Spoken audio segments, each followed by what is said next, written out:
السلام علیکم۔ اس ویڈیو میں ہم آپ کو اسلامی واقعات کے بارے میں بتائیں گے۔ حضرت ابراہیم علیہ السلام بہت مہمان نواز تھے۔ منقول ہے کہ جب تک آپ کے دسترخوان پر مہمان نہیں آ جاتے تھے آپ کھانا نہیں تنادل فرماتے۔ ایک دن مہمانوں کا ایک ایسا قافلہ آپ کے گھر پر اتر پڑا کہ ان مہمانوں سے آپ خوفزدہ ہو گئے۔ یہ حضرت جبرائیل علیہ السلام تھے جو 10-12 فرشتوں کو ہمراہ لے کر تشریف لائے تھے اور سلام کر کے مکان کے اندر داخل ہو گئے۔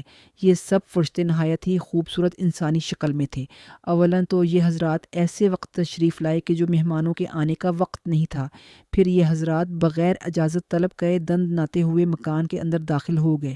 پھر جب حضرت ابراہیم علیہ السلام حسب عادت ان حضرات کی مہمان نوازی کے لیے ایک فربہ بھنا ہوا بچھڑا لائے تو ان حضرات نے کھانے سے انکار کر دیا۔ ان مہمانوں کی مذکورہ بالا 3 اداؤں کی وجہ سے حضرت ابراہیم علیہ السلام کو کچھ خدشہ گزرا کہ شاید یہ لوگ دشمن ہوں، کیونکہ اس زمانے میں یہی روایت تھا کہ دشمن جس گھر میں دشمنی کے لیے جاتا تھا اس گھر میں کچھ کھاتا پیتا نہیں تھا۔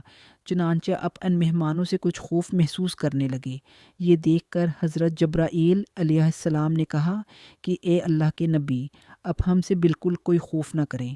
ہم اللہ تعالی کے بھیجے ہوئے فرشتے ہیں اور ہم 2 کاموں کے لیے آئے ہیں۔ پہلا مقصد تو یہ ہے کہ ہم آپ کو یہ بشارت سنانے آئے ہیں کہ آپ کو اللہ تعالی ایک علم والا فرزند عطا فرمائے گا، اور ہمارا دوسرا کام یہ ہے کہ ہم حضرت لوط علیہ السلام کی قوم پر عذاب لے کر آئے ہیں۔ فرزند کی بشارت سن کر حضرت ابراہیم علیہ السلام کی بیوی حضرت سارہ چونک پڑی، کیونکہ ان کی عمر 99 برس کی ہو چکی تھی اور وہ کبھی حاملہ بھی نہیں ہوئی تھی۔ تعجب سے وہ چلائی ہوتی ہوئی اور ہاتھ سے ماتھا ٹھونک کر کہنے لگی کہ کیا میں بڑھیا بانجھ کے بھی فرزند ہوگا؟ تو حضرت جبرائیل علیہ السلام نے کہا کہ ہاں، آپ کے رب کا یہی فرمان ہے اور وہ پروردگار بڑی حکمتوں والا، بہت علم والا ہے۔ چاچے حضرت اسحاق علیہ السلام پیدا ہوئے۔ درس ہدایت۔ اس واقعے سے یہ ہدایت کی روشنی ملتی ہے کہ ملائکہ کبھی کبھی آدمی کی صورت میں لوگوں کے پاس اٹھتے ہیں۔ چنانچہ بعض روایتوں میں یہ ہے کہ حج کے موقع پر حرم کعبہ اور منی، عرفات، مزدلفہ وغیرہ میں کچھ فرشتوں کی جماعت انسانوں کی شکل میں مختلف بیس بنا کر اٹھتی ہے، جو حاجیوں کے امتحان کے لیے خدا کی طرف سے بھیجی جاتی ہے۔ اس لیے حجاج کرام کو لازم ہے کہ مکہ مکرمہ اور منی، عرفات اور مزدلفہ اور طواف کعبہ اور زیارت مدینہ منورہ کے ہجوم میں ہوشیار ہیں کہ ہرگز کسی انسان کی بھی بے ادبی اور دل ازاری نہ ہونے پائے اور تاجروں یا فقیروں سے جھگڑا تکرار نہ ہونے پائے۔ تمہیں کیا خبر ہے یہ ادمی ہے یا ادمی کی صورت میں کوئی فرشتہ ہے جو انہیں دھکا دے کر یا ڈانٹ کر تمہارے علم و صبر کا امتحان لے رہا ہے؟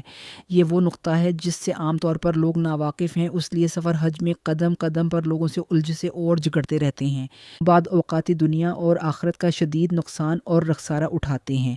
لہٰذا اس نقصان سے بچنے کی بہترین تدبیر یہی ہے کہ ہر شخص کے بارے میں یہی خطرہ محسوس کریں کہ شاید یہ کوئی فرشتہ ہے جو تاجر یا سائل یا مزدور کے بیس میں ہے، اور پھر اس سے سنبھل کر بات چیت کریں اور حتی الامکان اس کو راضی رکھنے کی کوشش کریں۔